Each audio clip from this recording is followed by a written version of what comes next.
Magandang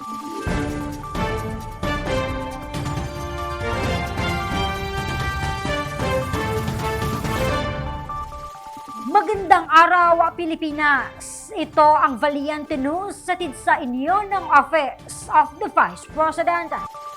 Pagtitinda ng masarap at abot kayang mga ulam ang napiling negosyo ng isang MTD grantee mula sa Malabon City. Napalago na kaya niya ang natanggap na karagdagang puhunan mula sa tanggapan?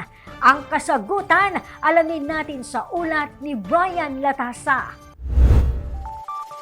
Di maitago ng ating kababayan na si Marisa ang kanyang kasiyahan nang napabilang siya sa mga pinakabagong magnegosyo taday grantees ng tanggapan ng pangalawang Pangulo. 15,000 pesos ang ipinagkaloob sa kanya na karagdagang puhunan. Nung dumating ngayon kay Vice President, natuwa ako dahil hindi na ako nangutang. Ayan na, hanggang ngayon malago siya. Hanggang ngayon dire-diretso yung tinda ko. Kung dati-rati nangungutang si Marisa upang makapagtinda, ngayon di na ito kinakailangan at mas nadagdagan pa ang kanyang mga panindang ulam. Siyempre natuwa ako dahil hindi na ako manghiram ng puhunan. Kaya yan, pinag-ingatan ko naman siya, kaya hanggang ngayon meron. At yan, yung baboy, manok, tapos isda, gulay, bigas, tangke, yun ang mga inano ko. Tsaka meron din akong lugaw.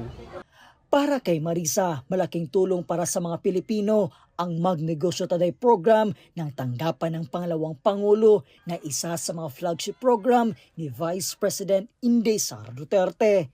Ay, napakalaki po. Kasi isa pa, wala nang trabaho asawa ko dahil senior na. Kumbaga ako na lang ang naghahanap buhay para sa amin. Nasusuporta naman. Kaya malaking tulong talaga yung binigay ni Vice. Mula po dito sa Malabon City, ako po si Brian Latasa. Ang lahat para sa Diyos, bayan at pamilyang Pilipino. Valiente News.